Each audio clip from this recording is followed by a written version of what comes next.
imagen de lo que ve Kepler en otros sistemas planetarios. Ay, no, ay, está bien esta vaina. Listo, vámonos con mi phaser. Les decía, si este es un tránsito, de cómo se vería un tránsito de, miren, la Tierra y la Luna, Titán, Saturno, aquí está Neptuno, aquí está Júpiter. Pero esto es lo que ve Kepler en otros sistemas planetarios. ¿Quién tuvo problemas con la tarea? Está durita esta tarea. No, que van a aplicar una ecuación y ya. ¿Sí o qué? Encontrar los datos, sencillos. 3 datos, no la hiciste. Entonces, ¿por qué está haciendo? Bueno. Encontrar los datos de la densidad y del viento solar a 5 unidades astronómicas, que es donde está Júpiter. Y poner esos datos en la ecuación. Encontrar el momento dipolar de Júpiter, que también aparece en cualquier... Ustedes ponen en Google, momento dipolar Júpiter, ¡pah! Les aparece el valor del momento dipolar, y ya lo único que había que hacer era meter eso en la ecuación y meter bien el dedo en la calculadora y listo. No era tan difícil. El único detallito, eso sí, era que yo vi que algunos calcularon la velocidad y la densidad con las ecuaciones que habíamos visto aquí, y se acuerdan, yo les había dicho que eso es para una unidad astronómica, o sea, esa es la velocidad y la densidad del viento a la distancia a la que está la Tierra. ¿Cómo? Pues claro, no da, porque esa ecuación no funciona sino para una unidad astronómica. Esa era la idea, es una ecuación desarrollada por Gerth-Mayer para el viento solar y la densidad de partículas en la Tierra. Yo estoy en una duda con el momento bipolar, porque en un párrafo decía que era 18.000 veces de la Tierra, y en otro hablaba de 4 terateslas, y no sé cuál se manejaba. Eso, o sea, si te acuerdas de la Tierra era como 722 por 10 a la 22, exacto, eso es. Entonces eso, si es 10 a la 26, eso son 10.000 veces el de la Tierra. Ese era. Oh, pero bien, bien, porque estamos haciendo calculitos, y hoy, pongan atención que hoy también vamos a hacer cálculos. Este curso de ciencias planetarias se convirtió en una cosa seria, pues. Ya, mamá, caigo aquí todos los sábados, ¿no? Ok, bueno, hoy vamos a hacer 2 sesiones de puros exoplanetas. Nos vamos a dedicar en la primera sesión a aprender cómo sacar información de las observaciones. O sea, cómo los científicos planetarios calcularon, por ejemplo, la masa de 51 en Pegasi, o cómo sabemos cuál es el radio de Kepler 11. Esa es la idea, y ustedes lo van a hacer. Vieron que Corresuluaga quedó segundo en un premio internacional de Princeton y de la Royal Society, diseñando información sobre exoplanetas. Eso no sé, Jorge, como que no tiene vida. Yo lo entiendo, yo realmente, o sea, si yo me pongo a hacer eso en mi casa, y si me gano un premio, me votan. No, pues, Pablo, me imaginé. Que lo hizo de un día para otro. Se sentó mientras Sofía está en la piscina, el berraco se sienta a hacer nada, media hora de esfuerzo, me lo mandó a internet, segundo premio mundial. Qué pereza, mano. Yo le dije, qué pereza con vos, hombre. Yo sí, qué pereza con vos. Bueno, pero felicitaciones, Jorge, son brillantes, que el berraco está, ese man es estratosférico, ¿para qué? Ya. Por ahí dice que todo discípulo debe superar a su maestro, pero con Jorge nos jodimos, parce. Eso, si le llegamos a las rodillas ya es mucho. Bueno,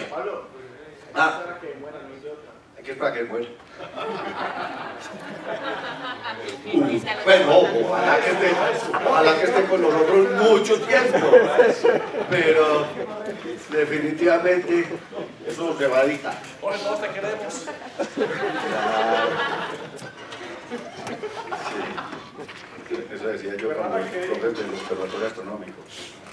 Bueno, entonces vamos a ver cómo la velocidad radial y el tránsito nos permite Por ejemplo, si observáramos al Sol y a los planetas desde 10 parsecs, calcular cuál es el tamaño y la masa de Saturno.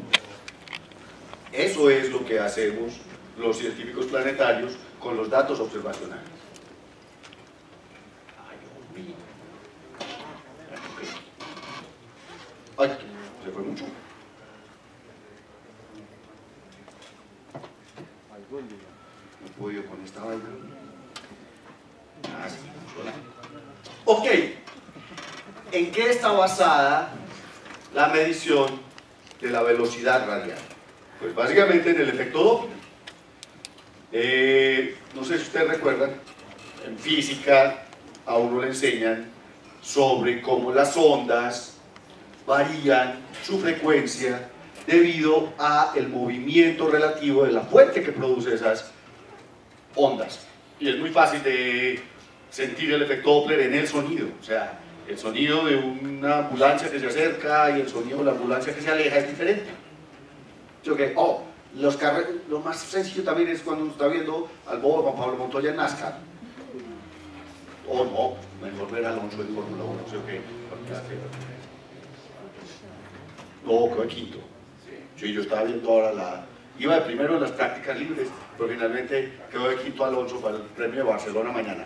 Cuando ustedes escuchan el carro acercarse y después suena ñau, ese ñau es un cambio de frecuencia.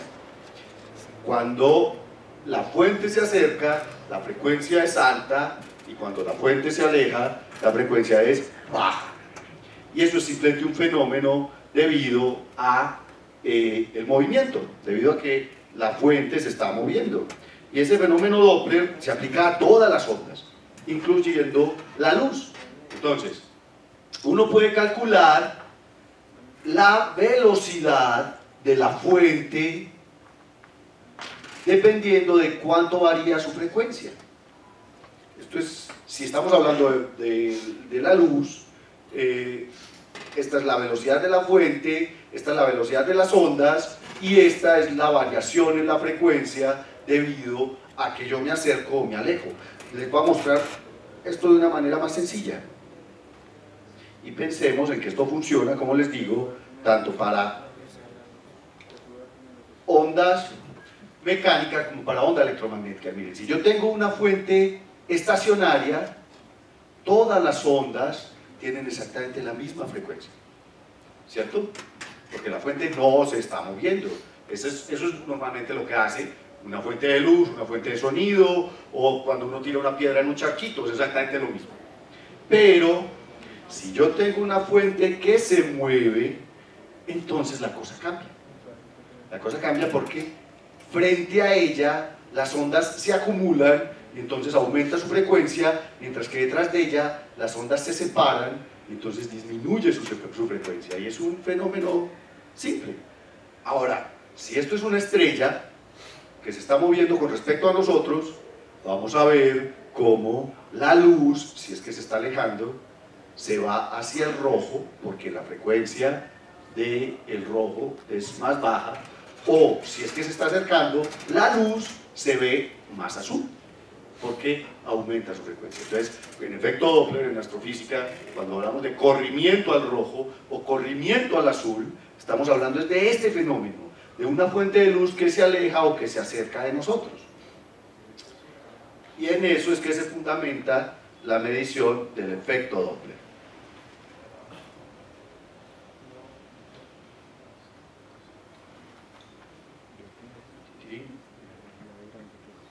Ahora, ay Dios, espérense, hagamos una cosa. Siempre me molesta esto, yo no sé por qué.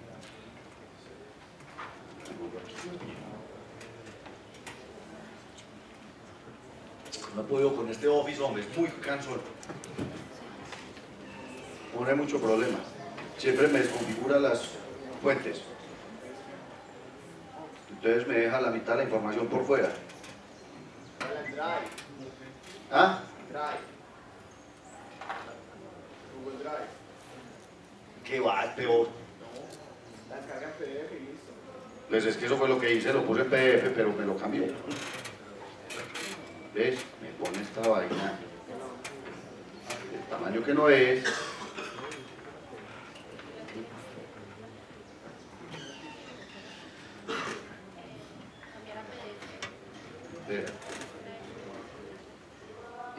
Más chiquito todavía. Por ahí. Eso es. He puesto que todas están por fuera. No, parece que ya no. Además hoy sí que está lentejo. Te voy a cambiar, desgraciado. Vea eso, no, pensar 2 horas para poner una velita. Ok, debemos de pelear con el computador. Entonces, ¿cómo empezó a utilizarse el método de efecto Doppler en astrofísica? El primero fue Vogel en 1888, que empezó a tomar los primeros espectros de objetos de campo profundo en el universo, que después, digamos, fue la herencia con la que Hubble descubrió la expansión del universo. Aquí vemos cómo, por ejemplo, dependiendo de la velocidad a la que se está alejando una fuente, la línea de hidrógeno alfa se va moviendo hacia el rojo. Esto es exactamente el efecto Doppler. Miren, y esta es otra línea que se movió de aquí a acá y de aquí a acá, y las líneas todas se van moviendo hacia el rojo, pero moverse hacia el rojo significa simplemente que se están estirando las ondas de luz detrás de la fuente. Eso significa que la fuente se está alejando de nosotros. Y entonces miren, a partir de esto, durante todo el principio del siglo XX, incluyendo el trabajo de Hubble, dime, profe. No, inquietud. Cuando tú dices que se está alejando, Sí. o sea, hay una cosa que no me cuadra. Si se acerca, si se va hacia el rojo, el corrimiento es el rojo, se supone que aumenta el calor. Disminuye la amplitud, aumenta la frecuencia. No, pero espérate, ok, es que ahí hay una cuestión que tú estás interpretando de forma errónea. Rojo no significa más caliente.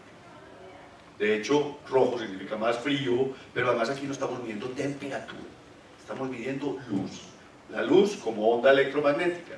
Entonces, la parte de la luz que corresponde al espectro electromagnético, o sea, la luz visible, va desde frecuencias altas, que son los violetas y los azules, y va disminuyendo de frecuencia hasta frecuencias bajas, que son los rojos. Entonces, cuando tú ves el arco iris, el arco iris es simplemente una dispersión de la luz blanca con todas sus longitudes de onda. Desde el azul, luego pasa, bueno, empieza como el violeta índigo, azul, verde, amarillo, naranja, rojito. Esos son las diferentes longitudes de onda o frecuencias de la luz visible. Entonces aquí es una cuestión de frecuencia. Aquí la cuestión es de que si el objeto se está alejando, la frecuencia de la luz que yo veo, debido al efecto Doppler, es menor que la real. Y entonces, claro, la luz que debía estar aquí, yo la veo corrida hacia el rojo. Pero si el objeto se estuviera acercando a mí, como sucede con Andrómeda, cuando se toma el espectro de Andrómeda, las líneas en el espectro están corridas al azul, porque Andrómeda se está acercando a la Vía Láctea y de hecho nos va a chocar dentro de unos 7.000 millones de años. No vamos a estar aquí, pero es genial. Debemos esperar unos 3.000 millones de años para ver Andrómeda del doble tamaño. Ok, entonces, no se trata de temperatura, se trata de la frecuencia de la luz. ¿Ok? Y de hecho, tenemos también erróneamente el concepto de que las cosas rojas son muy calientes. Las azules son más calientes. En estrellas, rojo significa frío, azul significa caliente. Ok, entonces, les decía que aprendimos a hacer esto desde todo el principio del siglo XX. Teníamos, digamos, ya la experticia para tomar los espectros, aplicar el efecto Doppler y saber si un objeto se estaba moviendo con respecto a nosotros y a qué velocidad se movía. Y entonces ya para 1953, Wilson, que es un astrónomo norteamericano, ya tenía el primer catálogo de velocidades radiales. Y yo reviso esa vaina. Es uno de Office, ¿Ah? del Office, no es problema de Pablo Cuarta dormido. El primer catálogo de velocidades radiales de 15.000 estrellas, con una precisión de hasta 750 metros por segundo. Cuando hablamos de la precisión es de lo siguiente: resulta que las velocidades radiales de las estrellas son del orden de los kilómetros, de los cientos de kilómetros por segundo. Por ejemplo, la velocidad del Sol alrededor de la galaxia es de unos 220 kilómetros por segundo. Wilson, para 1953, ya podía medir diferencias en la velocidad radial del orden de 750 metros por segundo, o sea, de 0.7 kilómetros por segundo. Eso está bien, es una diferencia del orden de 0.5%, digámoslo así. Struve, un poco después, propuso, basado en los trabajos de Wilson, que podrían haber planetas con unas 10 masas de Júpiter que afectarían la velocidad radial de las estrellas por lo menos en 2 kilómetros por segundo si estuvieran en órbitas de 0.02 unidades astronómicas. ¿Y a qué se refería Struve? Resulta que si yo pongo muy cerquita el planeta va a afectar a la estrella gravitacionalmente, y entonces la velocidad que yo mida desde la Tierra se va a ver afectada del orden de 2. Esto es teórico, o sea, él hizo los cálculos y él dijo, pues pucha, si yo pongo un planeta de 10 masas de Júpiter a orbitar a 0.02 unidades astronómicas de una estrella, la velocidad radial que yo mida va a ser de este orden. Yo creo que, no sé si usted recuerda, pero nosotros ya habíamos definido la velocidad radial. ¿Sí recuerdan? ¿O no recuerdan? Pero para que lo recordemos todos, miren el estuchito que me envié para mis marcadores. Era una escarapela, pero ahora, ¡tarán! ¡Tarán! Son mis marcadores. ¿Por qué? Entonces, yo, ¿Cómo se llama la clase de hoy? ¿cómo se llama? Sí, pues el título. Métodos de detección, velocidad radial y tránsito. Ya con la novia. Qué pena con ustedes, pero de nuevo son mis estudiantes los que me hacen quedar mal. Ok, entonces, yo estoy en la Tierra y por aquí hay una estrellita. Esa estrellita, con respecto a la Tierra, se mueve, claro, se está moviendo alrededor de la galaxia, está siendo afectada por la gravedad de la galaxia.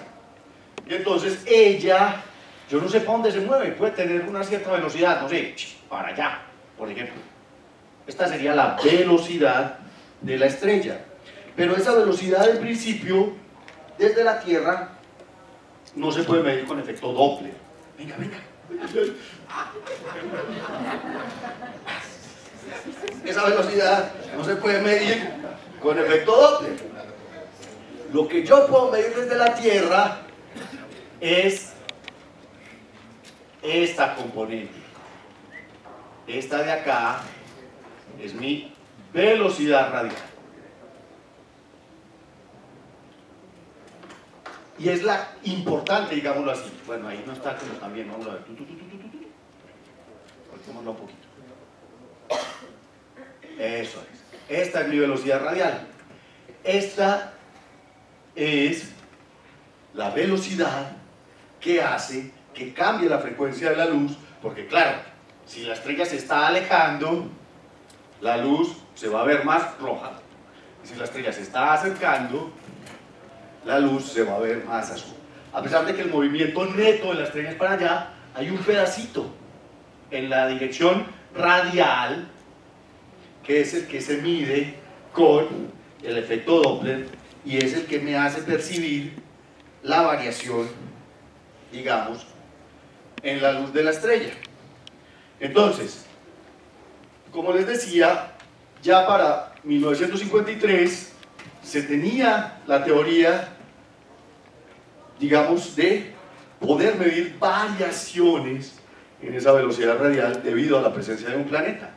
Para 1973, estos dos que yo creo que eran hermanos, esposos o padre e hijo, Griffin y Griffin, aumentaron la precisión espectrográfica hasta 10 metros por segundo. Miren que los cálculos que había hecho Struve eran del orden de 2 kilómetros por segundo. Pero Griffin y Griffin decían, no, miren, dependiendo de la masa del planeta, de la masa de la estrella y con la capacidad espectrográfica que tenemos en el 73, podemos medir variaciones de 10 metros por segundo.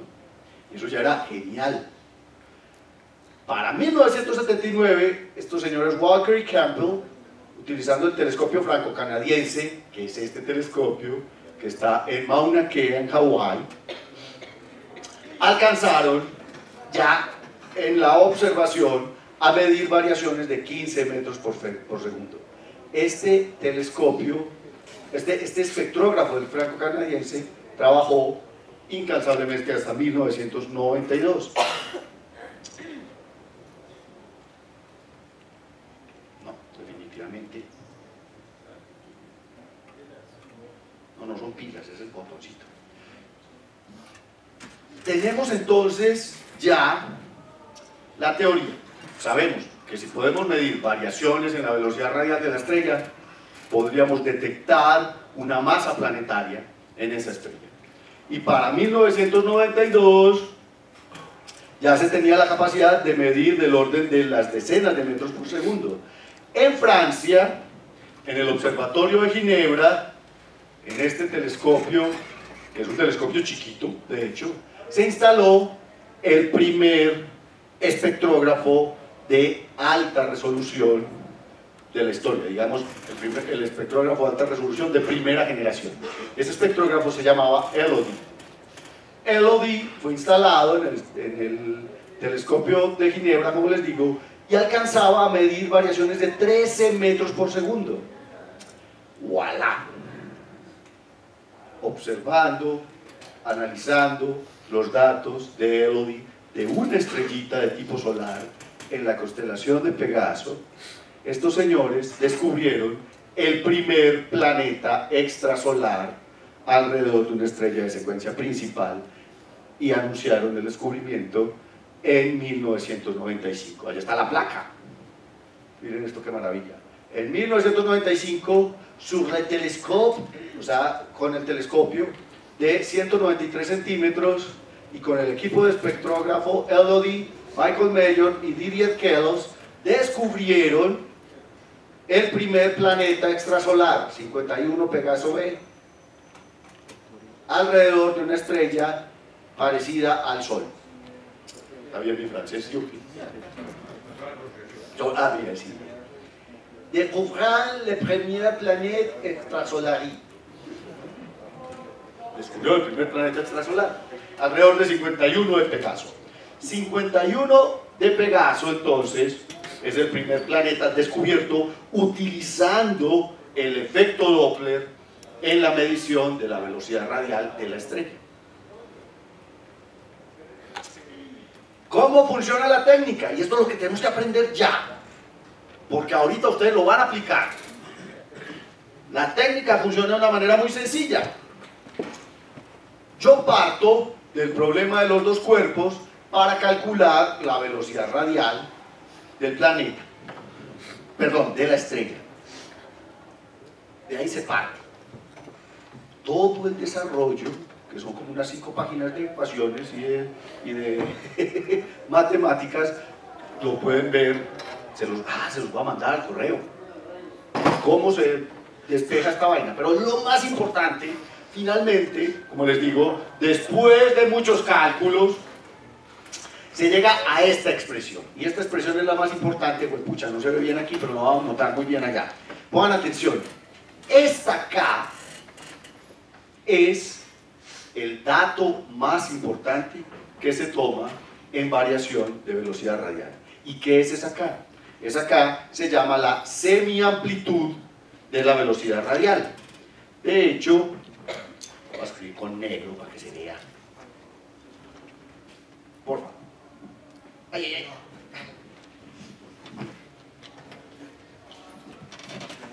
Como les decía, debido a la presencia de un planeta, no hagas eso. Ya lo subieron. Gracias. Este no funciona.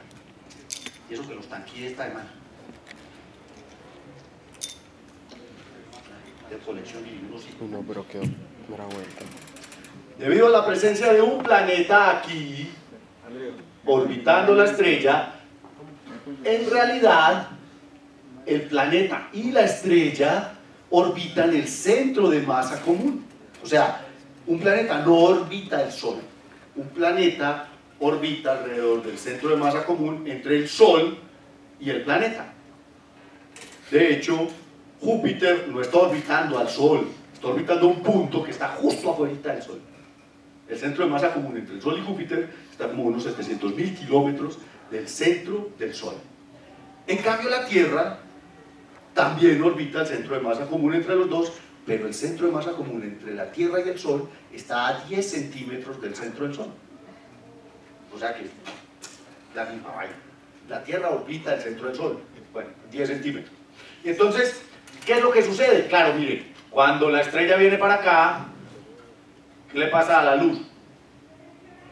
Se corre al azul. Cuando la estrella va para allá, se corre al rojo. Entonces, ese bamboleo que va enviando la velocidad radial de azul a rojo, yo lo puedo medir.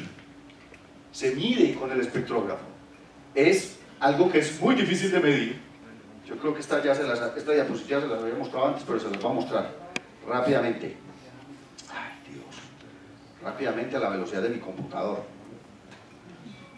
Desgraciado. Lo voy a cambiar. Espérate y verás que me llegue la prima.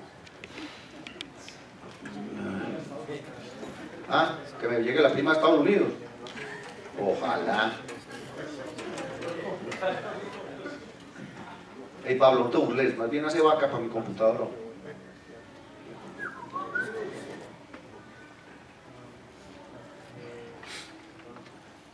Ábrete, Sésamo.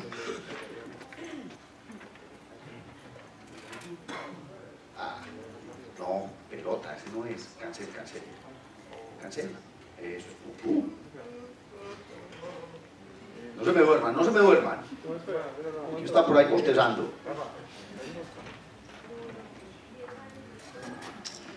Pero pues, están muy exigentes. Yo. Y el poquito movimiento que tiene la Tierra no influye en la medición. Igual el cielo, por miles de años es el mismo, pero tenemos un movimiento, estamos midiendo 1000 segundos. Sí, todo eso se tiene que quitar. O sea, La fórmula no se... Después, no es la fórmula, en los datos. Después de hacer toda la depuración de los datos, lo único que se deja es el movimiento real de la estrella. Claro, vos tenés toda la razón. Por eso es que no es fácil, es que hay que quitar todo el ruido de ahí. Entonces, miren.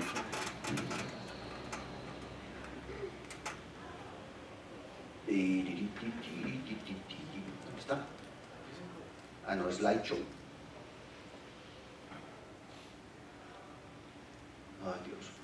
Esto es una variación, vamos a ver si lo notan, de hasta 40 metros por segundo.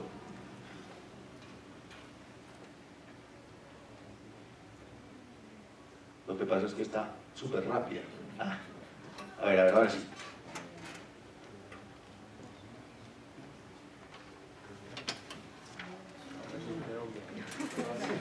Ahora sí. ¿Sí lo ven? Sí, la velocidad arriba. Ahí está. Por eso es que uno no hace velocidad radial a ojo. El espectrógrafo lo mide. ¿Qué hubo? En esa época era con placas fotográficas. Y además no se veían velocidades radiales de 40 metros por segundo, sino del orden de miles de kilómetros por segundo. Pues una cosa, yo no sé, grandotota. O sea, obviamente la escala era muy diferente. Pero entonces, les decía, miren, esto es una variación en la velocidad de 40 metros por segundo. No, él sí se mueve ahí, cambia un poquito. Bueno, tengan fe, eso es en serio. O sea, ustedes no me creen, pero sí se mueve. Pues, entonces, lo que tenemos que hacer es justamente medir esa variación. De hecho, esa variación, les estaba diciendo, equivale a esa K. Esa K se calcula como la velocidad radial máxima medida menos la velocidad radial mínima medida sobre 2. Entonces miren que es un promedio muy simple. Pero además, como esa K se dedujo después de haber calculado todo el problema de los dos cuerpos con la estrella, el planeta, etcétera, etcétera, para poder medir la velocidad radial de la estrella, es igual, y anótenla bien anotadita de una vez, porque ahorita la vamos a usar. Esa K de los cálculos equivale a 28.4329 metros por segundo, y eso que multiplica a lo siguiente, multiplica a 1 sobre la raíz de 1 menos la excentricidad al cuadrado por, y esto es lo importante, la masa del planeta por el seno de la inclinación. Ya les voy a decir qué es esa inclinación. Como ustedes ven, esa inclinación es el ángulo que hay entre la línea de visión y el plano de la órbita del planeta. Ese ángulo no se conoce, porque nosotros no sabemos cuál es cuál es la inclinación del sistema planetario que estamos viendo. No sabemos cuál es la inclinación. Pero ahorita les voy a mostrar que eso no importa mucho. Pero igual, este es el ángulo de inclinación con respecto a nuestra línea de visión del plano del planeta, del plano de la órbita del planeta. Y eso dividido, y esto dado en masas de Júpiter. ¿Ok? Y esto por la masa del planeta más la masa de la estrella sobre masas solares, o sea, en masas solares. Y esto a la menos 2/3. Y esto es el periodo del planeta en años a la menos 1/3. Entonces miren cómo es que vamos a calcular, qué es lo que vamos a calcular y qué es lo que se saca como información de la medición de velocidad radial. Es lo siguiente: como esto lo podemos medir del efecto Doppler, con el efecto Doppler nosotros podemos medir esto. Esta es la gráfica que nos sale cuando nosotros medimos la variación en la velocidad radial. Miren, velocidad radial en función del tiempo. Entonces la velocidad radial aumenta, disminuye, aumenta, disminuye. Y ese aumento y disminución es justamente el bamboleo debido al planeta. Y entonces, cuando decimos velocidad máxima es aquí, velocidad mínima es acá. Y si nosotros tenemos esa medición y dividimos por 2, eso nos da K. Tenemos K. Pero además de la observación podemos obtener la excentricidad, podemos obtener el periodo del planeta y normalmente conocemos la masa de la estrella. Y entonces lo que vamos a calcular y lo que aparece en todas las tablas de datos de exoplanetas es esta: la masa por el seno de la inclinación. Pablo, entonces tienen que ser muy grandes los planetas, pues. Sí, de hecho tienen que ser grandotes, aunque ya hemos mejorado a tal grado. Estoy más triste con esto. Ya hemos mejorado a tal grado que ya se pueden medir cosas muy precisas. Miren esto. ¿Cómo se mide la semiamplitud de la velocidad radial? Estos son señales de velocidad radial para diferentes tipos de planetas orbitando una estrella como el Sol. Si yo tuviera un Júpiter a 0.1 unidades astronómicas, la variación en la velocidad radial sería del orden de 90 metros por segundo. O sea, yo soy un extraterrestre. Estoy observando al sistema solar desde 10 parsecs de distancia con mi espectrógrafo. Mi espectrógrafo, si Júpiter estuviera a 0.1 unidades astronómicas, eso son 15 millones de kilómetros del Sol, yo mediría en el espectro del Sol una variación en la velocidad radial de 90 metros por segundo. Pero resulta que Júpiter no está a 0.1 unidades astronómicas. Si Júpiter estuviera a la distancia de la Tierra, la variación en la velocidad radial del Sol sería del orden de 30 metros por segundo. Y en donde está Júpiter, que está a 5 unidades astronómicas, la variación real es de unos 13 metros por segundo. Entonces, el HARPS, de hecho el Early podía detectar un planeta como Júpiter en una estrella como el Sol, a 5 unidades astronómicas, porque puede detectar variaciones en la velocidad radial del orden de los 13 metros por segundo. Si yo quiero detectar un Neptuno a 0.1 unidades astronómicas produce 5 metros de variación. O sea que necesitamos mejorar la resolución del espectrómetro. Neptuno a 1 unidad astronómica produce apenas 1.5. Una supertierra, o sea un planeta terrestre de 5 masas terrestres a 0.1 unidades astronómicas produce apenas 1.4 metros por segundo de variación.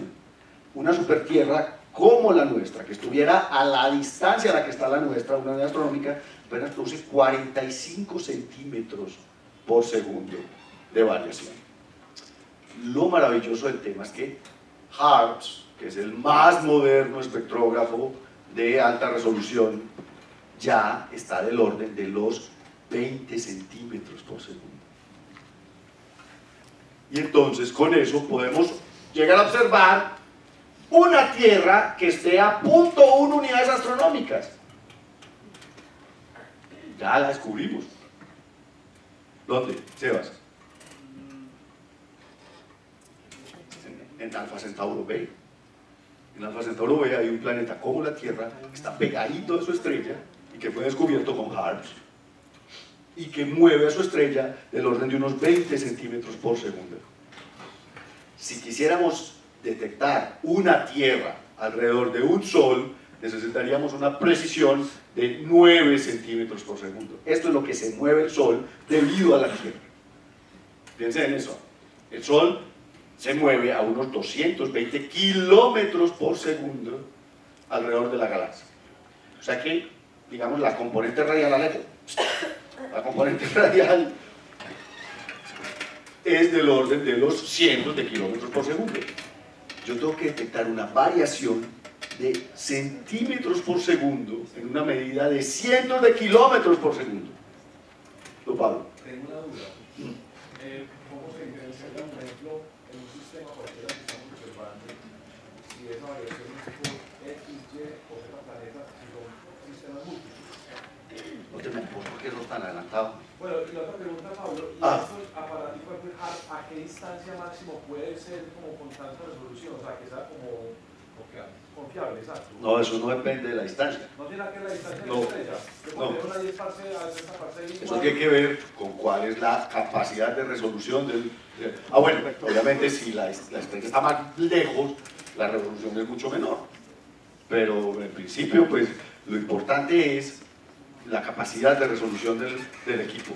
Entonces, los datos observacionales me dan esto. Esto se llama una curva de velocidad radial. De hecho, esta es la curva de velocidad radial más famosa de la historia de los exoplanetas. ¿Saben de quién es esta curva? De 51 de Pegaso. Eso es la variación de la velocidad radial de 51 de Pegaso, que varía entre unos menos 49 metros por segundo hasta unos 50, 60, hasta unos 70 metros por segundo. Entonces yo puedo calcular el K, porque tengo un mínimo y un máximo a través del tiempo. ¿Cómo calculo el periodo del planeta? ¿Cómo saco el periodo del planeta de ahí? Piensen esto es el bamboleo de la estrella. El periodo de la estrella es exactamente igual al periodo del planeta. De hecho, el periodo del planeta es el tiempo que hay entre una cresta y la otra. Entonces yo mido desde aquí hasta acá, y aquí esto está medido en días, y puedo obtener el periodo orbital del planeta. Entonces, esta curva es la curva. Esto es lo que se necesita. O sea, esto es lo que uno toma los datos y toma las velocidades, velocidad. Después le acomoda un seno a esos datos, eso lo van a tener que hacer en ciencias planetarias, y cuando tengo esta curva maravillosa, voilà, ya tengo P, ya tengo K, y la excentricidad, ¿adivinen de qué depende? No, resulta que si yo tengo una curva muy bonita, eso significa que la órbita es circular. Si yo tengo una curva desviada o rarófila, les voy a mostrar una curva rarófila. Si yo tengo cosas como estas,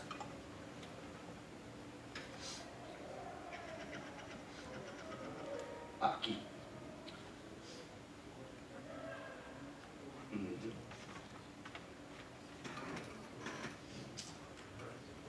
Esto es una curva con excentricidad.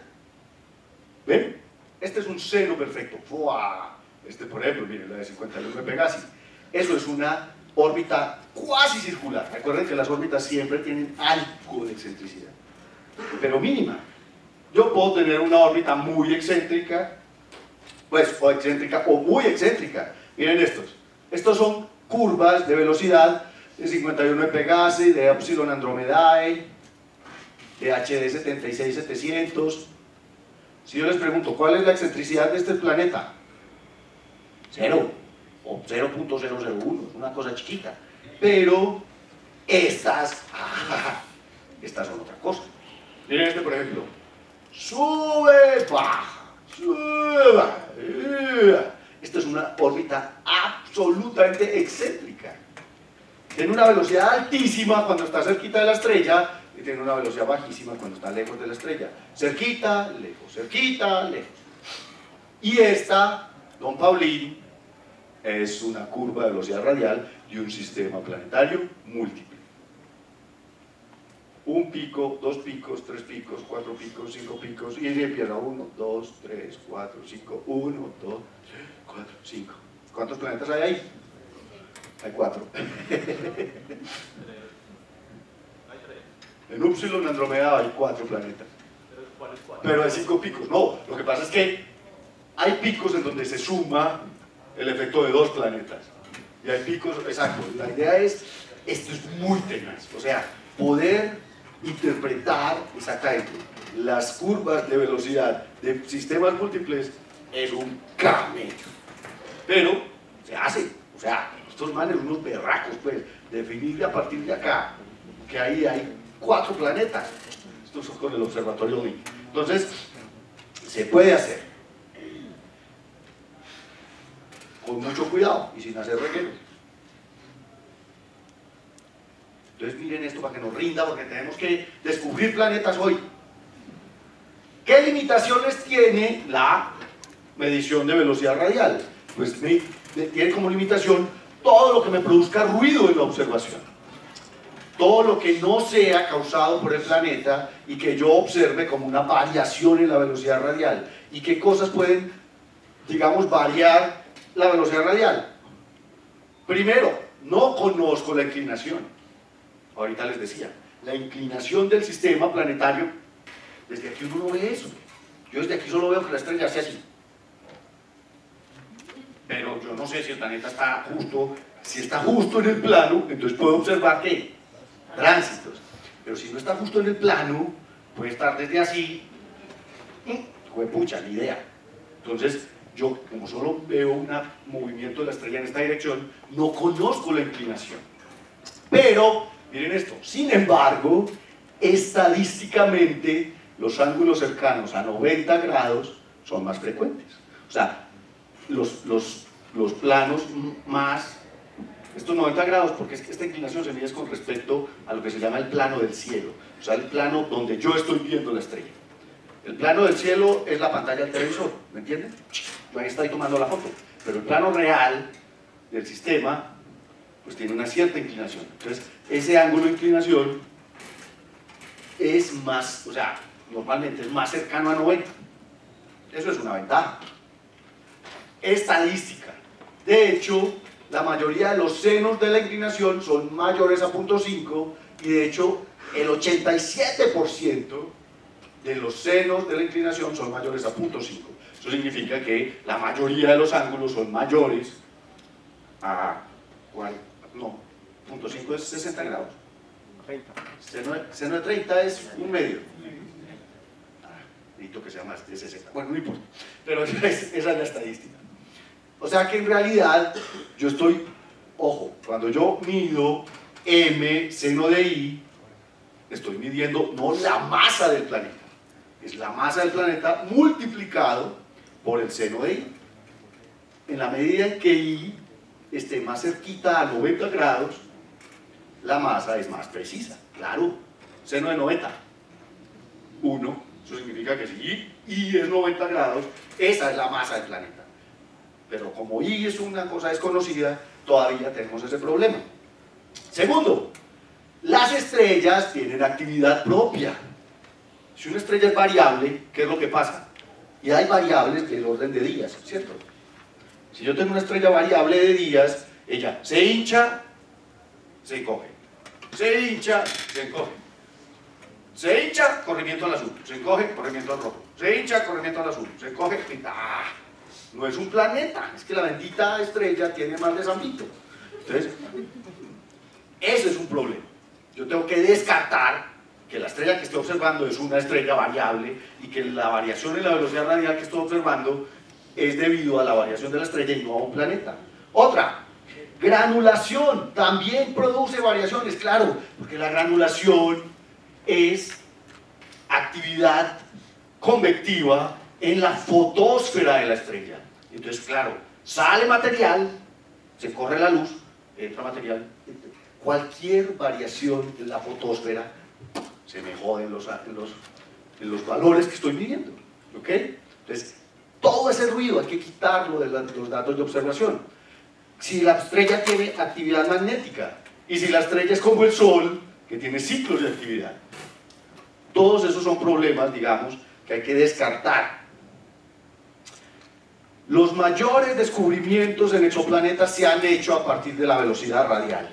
De hecho, hasta ayer por la tarde se habían descubierto 512 planetas por velocidad radial desde 1992 hasta 2010.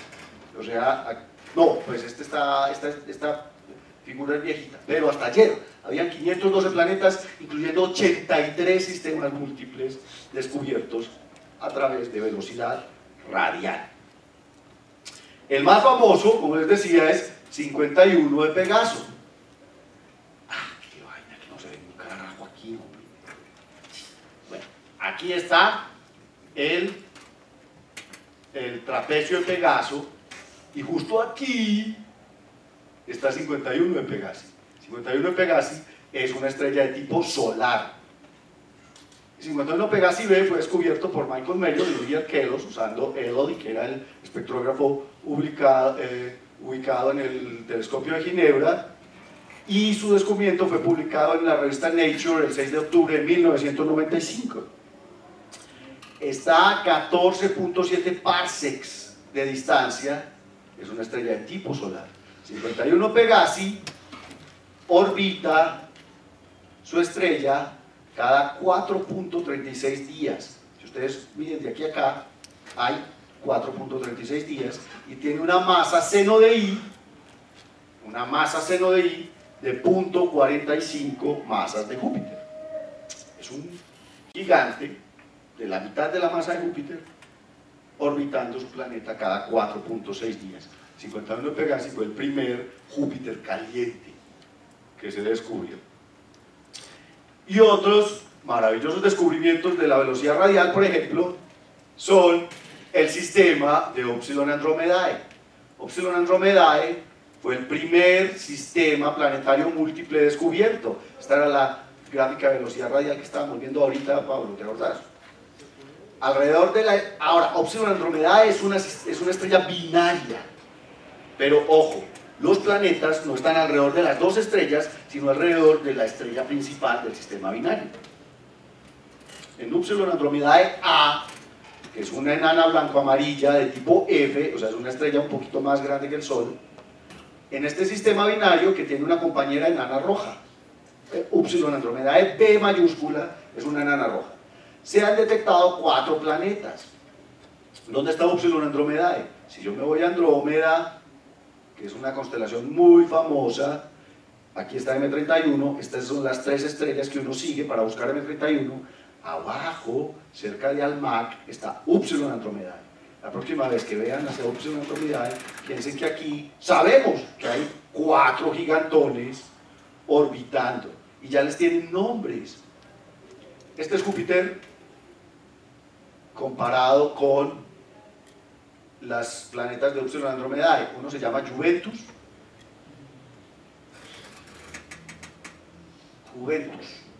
este se llama Odín, Patroclo y Praxis. Son los 4 gigantes de Upsilon Andromedae. Planetas pequeños descubiertos con velocidad radial. Miren esto. Planetas detectados con masas mínimas por debajo de 25 masas terrestres hasta enero de 2010. Estos son los planetas más pequeños detectados hasta esa época. Ahora tenemos más, pero todos HARPS, etcétera, etcétera. Estas son las medidas de variación de velocidad en metros por segundo. Miren que son del orden de 2 metros por segundo. El más grande es Gliese 581b, que es una supertierra, hasta 12 metros por segundo, y GJ 436b. Estas son las masas seno de I en masas terrestres. El más pequeño detectado hasta este momento era Gliese 581e, que tiene 2 veces la masa de la Tierra. Ahora detectamos Alfa Centauro B, Alfa Centauro BB, porque la B es de la estrella B de Alfa Centauro y la B minúscula es del primer planeta de la estrella B Alfa, etcétera, etcétera. Es más chiquito todavía. Ahora, maravilloso cuando tenemos planeta que además de velocidad radial podemos medir un tránsito, porque, ojo, la única forma de conocer la masa de un planeta es a través de la medición de velocidad radial. Y la única forma de conocer el tamaño de un planeta es a través del tránsito planetario. Si yo quiero saber cuál es la masa y cuál es el radio, debo tener tránsito y velocidad radial. Por eso es que cuando yo saco la gráfica de masa contra radio del catálogo de exoplanetas, no aparecen los 864. Solo hay una parte de los planetas de los que conocemos ambas cosas. Y cuando conocemos ambas cosas, es una maravilla, porque yo sé que los planetas terrestres rocosos son planetas de baja masa y de bajo radio. Aquí están los hermanitos de la Tierra. Planetas del orden de una masa de Júpiter, estos de 0.1 masas de Júpiter, y del orden de hasta 0.5 rayos de Júpiter, son gigantes helados como Neptuno. Estos son los Neptunos descubiertos. Y obviamente, ¿dónde está la mayoría de planetas descubiertos? Planetas como Júpiter estarían aquí, o más grandes que Júpiter. Estos son los gigantes gaseosos. Aquí hay unos planetas un poco raros, porque son planetas con mucha masa, pero muy chiquitos. Planetas muy masivos, de bajo radio. Eso todavía nos tiene pensando de qué están hechos. Pueden ser tonianos. Pero ya tenemos información que nos permite, por ejemplo, calcular ¿qué? ¿Qué puedo calcular yo con la masa y con el radio del planeta? Ya lo hicimos. La densidad media del planeta. Y eso nos dice si es un rocoso, si es un helado o si es un gaseoso. El HARPS es un aparato maravilloso. Esto es una cosa loquísima, además lo han mejorado miles de veces desde que lo instalaron y ya tenemos, atención, tenemos un HARPS North, porque este HARPS está instalado en un telescopio en La Silla, en Chile. Actualmente tiene una precisión del orden de 30 centímetros por segundo.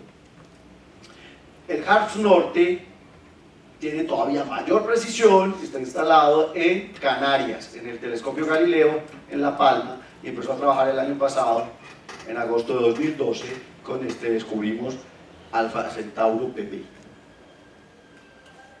HARP es High Accuracy Radial Velocity Planet Searcher, buscador de planetas por velocidad radial de alta precisión. Y es una precisión la berraca, hermano. Muchas, es que medir variaciones de velocidad radial del orden de centímetros por segundo es una cosa increíble. Eso es pura tecnología. Óptica, mecatrónica, robótica, aplicada en la más alta calidad. Yo les puedo asegurar que posiblemente los desarrollos tecnológicos más importantes en óptica y en mecatrónica se hacen en astronomía. Todos tenemos una bendita cámara digital porque a alguien se le ocurrió diseñar chips fotosensibles para astronomía. Y ya todos lo tenemos en el celular. Eso es una CCD, es algo que se inventó para astronomía. La óptica adaptativa es lo que nos permite filmar sin que nos dé mal de Parkinson. Bueno, o si tengo mal de Parkinson. Sí, ustedes han visto que las cámaras ahora tienen una corrección de movimiento. Eso es óptica adaptativa, es lo que hacen los telescopios grandes de los observatorios. Ahora, la otra técnica, no nos va a rendir el día, hombre. La otra técnica que vamos a usar es el tránsito planetario. ¿Qué es un tránsito planetario?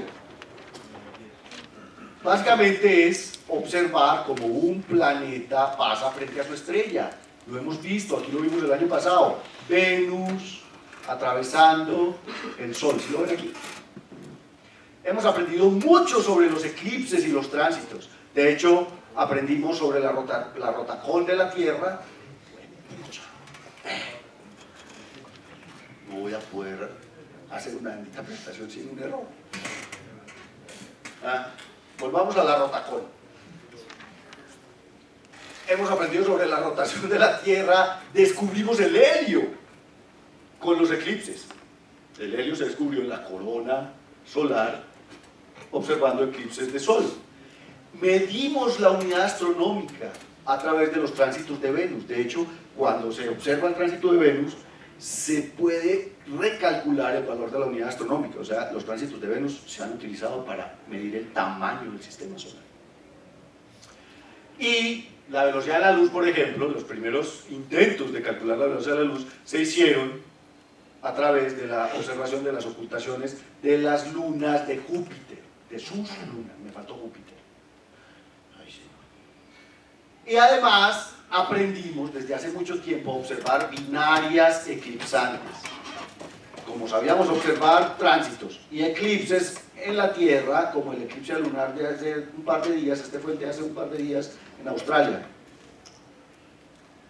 podemos observar cómo estrellas binarias cuyo plano orbital esté, digamos, más o menos paralelo a nosotros, podemos observar cómo mientras las dos estrellas están separadas, tienen una cierta luz.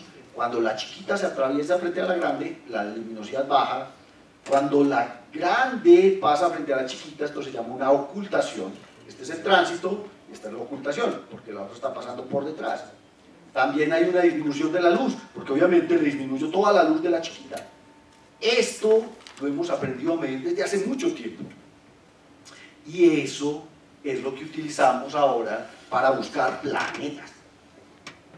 En el sistema solar, como les decía, Mercurio y Venus transitan frente al Sol vistos desde la Tierra. Miren lo que es Mercurio visto desde la Tierra frente al Sol. Es una miseria. Y esta es una foto espectacular de NASA del tránsito del año pasado de Venus. Este es el ingreso de Venus en el limbo, justo frente al limbo solar. Es una maravilla esta vaina. Para quienes estén interesados, estos son los próximos tránsitos que vamos a poder observar, pues desde la Tierra, no sé desde qué punto, pero hay que mirar. De Mercurio en 2016, el 9 de mayo, el 2019 en noviembre, el 2032 en noviembre, el 2039 en noviembre, el 2049 en mayo. Así que podemos empezar a planear el de 2032 para la Tatacoa. Si ahorita estábamos planeando paso para la Caracao, pongámoslo para mayo del 2032, para noviembre del 2032, vea esto. Los de Venus, pailas. El que no lo vio el año pasado se jodió. ¿Quién no vio el tránsito de Venus el año pasado? De malitas. El próximo es el del 2117. Y si nos perdemos el de 2127, pues esperamos hasta el 125 o 2247, 2255, 2360 o 2368 en diciembre. Ahí está, nos congelamos.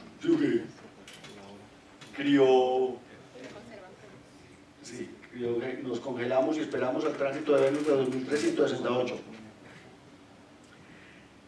Aquí está el asunto.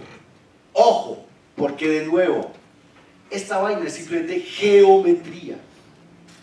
Obviamente, de nuevo, se hace toda una deducción matemática para expresar todas estas cantidades que se observan durante el tránsito, pero ¿qué es lo más importante que tenemos que observar aquí? Si nosotros estamos viendo la estrella desde acá, suponemos, digamos, un eje X y Y centrado en la estrella, y vamos a tener tránsitos que son tránsitos centrales. Miren que esta estrella, este planeta va a pasar justo por el centro de la estrella, o tránsitos que no son centrales. Este es otro tipo de tránsito, por aquí por debajito. ¿Qué es lo más importante que yo voy a medir? Esto, este eje Y, que no aparece aquí, yo quería poner esto contra el tablero para poder rayar, es la luminosidad, es el flujo estelar, es la cantidad de luz que se está midiendo, es lo que mide el fotómetro. Kepler es un fotómetro, es un aparato que mide luz, qué tanta luz hay.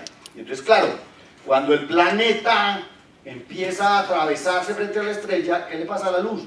Disminuye. Mientras el planeta está dentro de la estrella, la luz es esta de aquí, y cuando el planeta vuelve a salir de la estrella, la luz de nuevo aumenta y voilà, tengo un tránsito. Este tránsito tiene ciertos tiempos, es igual que los eclipses. Contacto 1, contacto 2, totalidad, o sea, la totalidad es todo esto, es el tiempo que dura el planeta dentro del disco de la estrella, y aquí esto se llama el contacto 3, que empieza a salir, y este es el último contacto, que es el contacto 4. Entonces hay un tiempo total de tránsito que va desde el primer contacto hasta el último contacto, como ustedes lo ven aquí, y hay un tiempo full, un tiempo de totalidad que va desde el segundo contacto hasta el tercer contacto. Todo eso se mide. ¿Y cómo se mide? Yo necesito esta curva y medir ojo, esto es lo que cambia el flujo de la estrella, delta de F. Delta de F, que en muchos artículos y en mucha literatura se van a encontrar como delta. Esta delta es lo que se llama la profundidad del tránsito. La profundidad del tránsito es qué tanto disminuye la luz de la estrella. Y resulta que esa delta equivale a la razón entre el radio del planeta y el radio de la estrella al cuadrado. Esto, de nuevo, es una aproximación que se obtiene después de hacer mucha geometría. Ustedes hacen mucha geometría, con esto aquí calculan, por ejemplo, este B es un parámetro de impacto, que es la distancia con respecto al centro de la estrella a la que puede pasar el planeta. Cuando yo tengo un impacto de 0, justamente es porque el planeta pasa por el centro, pero con esto yo puedo medir el semieje mayor, porque si ustedes ven, cuando el planeta pasa por aquí, esta distancia que es B es una proyección de la distancia del planeta a la estrella contra ese plano. Todo esto es pura geometría. A mí no me interesa mucho que nos aprendamos el método, porque además me quitan el trabajo, pero sí me interesa que lo sepamos usar, y lo vamos a usar ya mismo. Juan, everything is ready? Ok, vamos a hacer grupos de A3. Voy a hacer una competencia. ¿Cuál es el trío de astrónomos más eficiente de este grupo? Pongan atención. ningún grupo puede tener más de 2 estudiantes de astronomía.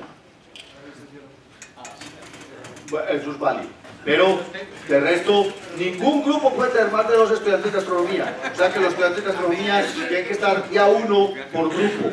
Vamos a calcular la masa de un planeta y su tamaño a partir de las curvas de luz y de las curvas de velocidad radial. Y eso vamos a hacer ya mismo.